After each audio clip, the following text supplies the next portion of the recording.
when this was not something that even needed to be discussed, because all there was the kingdom. And there wasn't anything else but the kingdom. Everything was fully and completely under the control and in submission to our grand Creator.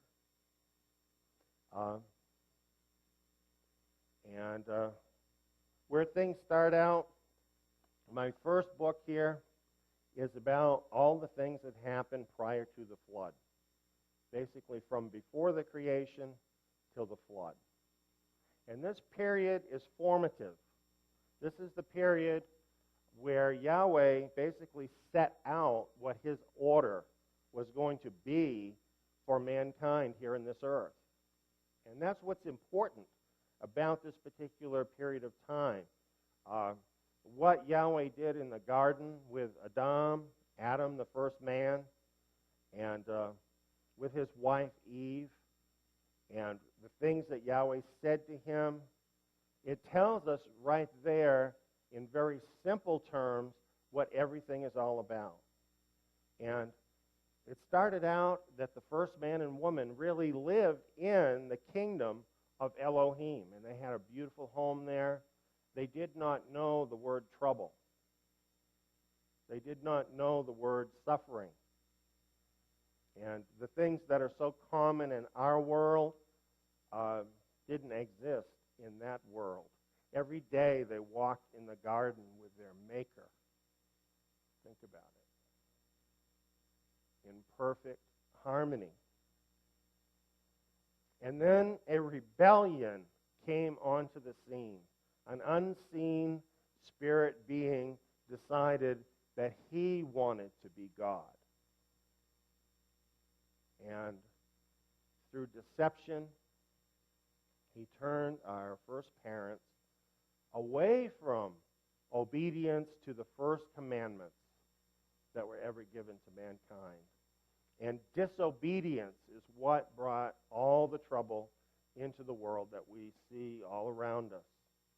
People so often today blame God for all their troubles.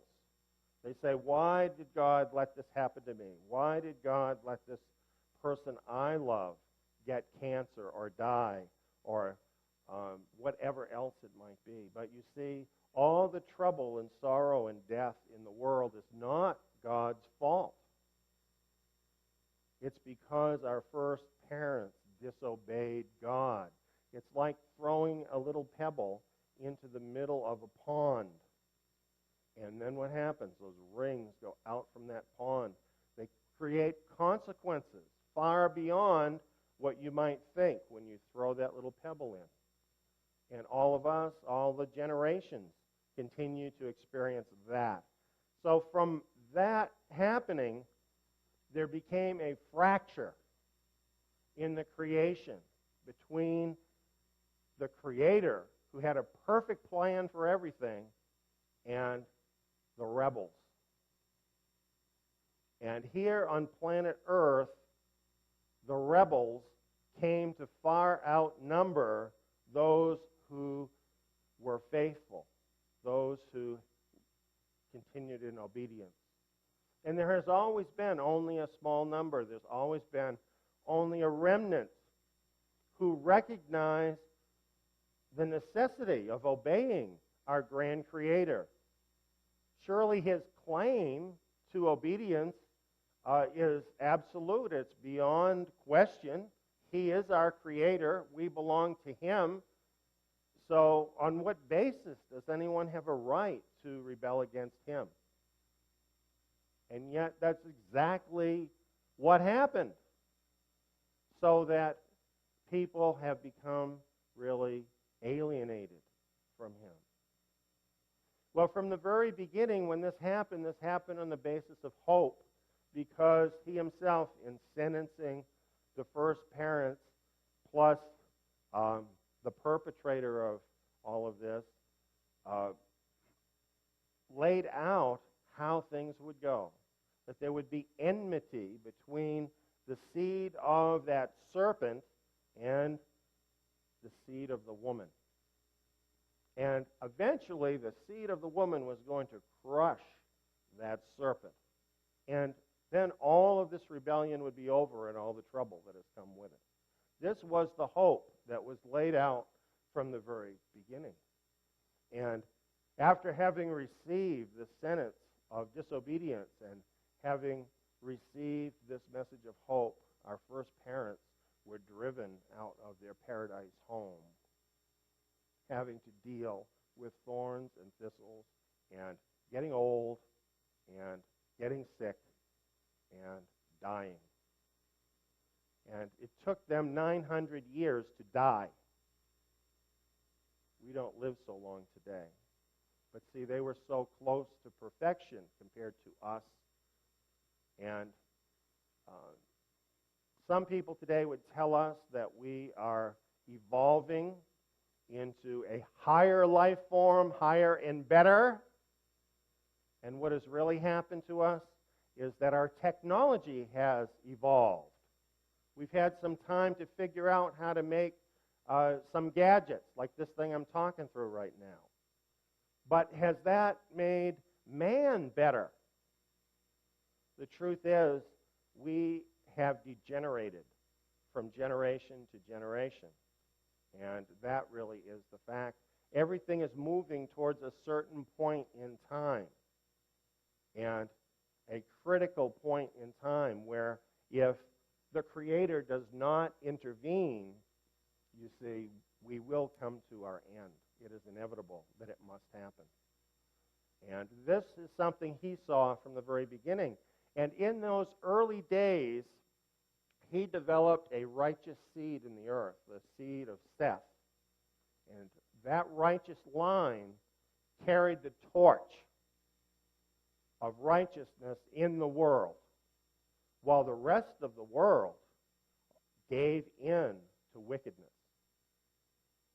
And even in the heavenly places, demonic beings materialized on the earth. These are beings that had been angels. They had a place with Yahweh in the heavens, but they decided they would be on the side of the rebellion because it looked to them like God was going to do nothing about it.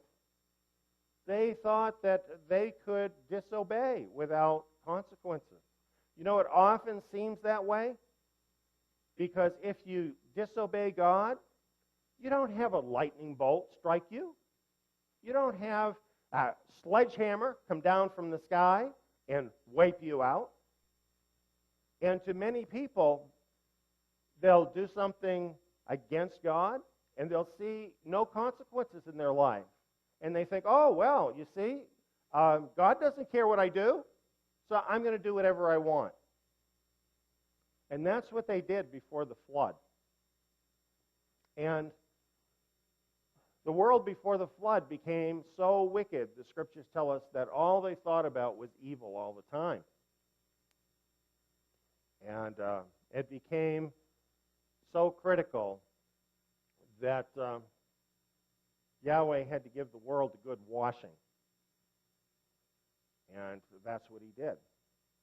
But we know there was a remnant out of all those people who carried forward the truth, who carried forward the spark of life. If it had not been for Noah and his family, none of us would be here.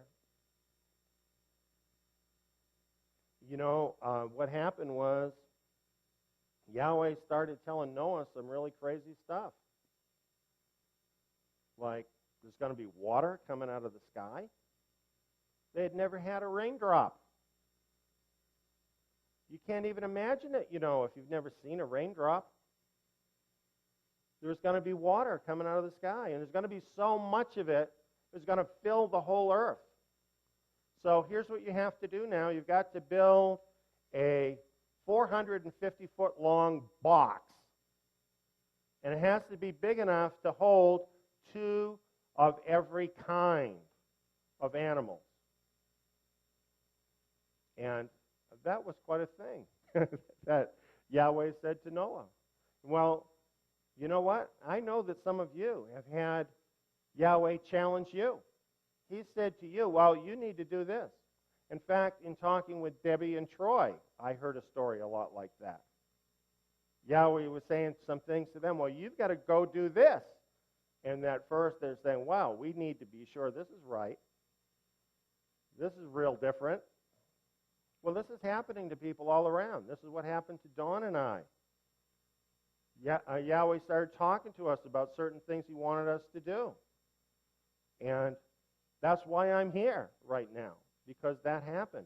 This is happening to people everywhere because He is doing something new. Just like in that day. You see, what happened in that day prefigured the days in which we live right now.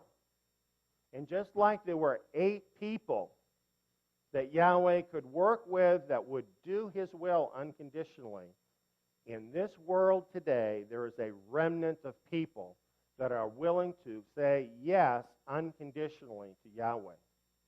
It's not that many. And He's looking for those people. We're looking for those people too. That's what our ministry is about. Well, the flood occurred